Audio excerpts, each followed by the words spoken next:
Ang mga leader ay isang mahalagang bahagi ng ating mundo. Kailangan natin ng mga taong nagpapasa ng pamumuno upang tumulong sa pagpapasulong ng kultura o maging isang kinatawan para sa mga wala. Ang simbahan ay mayroon ding mga leader na kadalasang tinatawag na mga pastor. Sila ay mga leader na may katungkulan sa pangangalaga, pagtuturo at pamumuno sa bayan ng Diyos. Inialay ng mga pastor ang kanilang buhay sa paglilingkod sa Diyos sa pamamagitan ng paglilingkod sa iba. Ang mga pastor at pastol sa simbahan ay hindi namumuno tulad ng mga leader sa mundo. Ang mga pastor ay dapat mamuno tulad ng ginawa ni Jesus sa pamamagitan ng kapakumbabaan, kahinahunan at paglilingkod.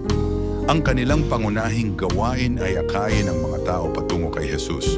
Sinasabi ni Pablo sa unang mga taga-Tesalonica, 5 talata, versikulo 12 hanggang 13 na dapat nating gawing prioridad na palakasin ang loob at pasalamatan ng ating mga pastor at spiritual na mga leader.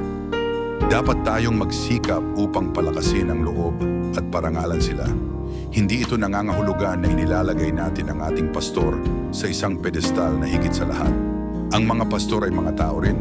Ngunit dahil ang mga pastor ay naghahangad na maglingkod sa Diyos sa pamamagitan ng paglilingkod sa simbahan, dapat nating gawin ang lahat ng ating makakaya upang parangalan sila gaya ng sinasabi ni Pablo.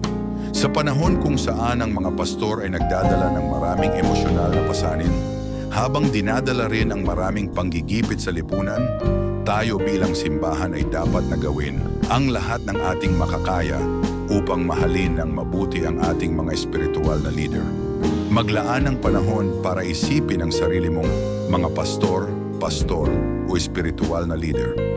Isipin ang epekto ng mga ito sa iyong sariling buhay at sa paglalakbay kasama si Jesus. Anong maliliit na paraan para mapalakas mo ang loob ng isang pastor ngayon?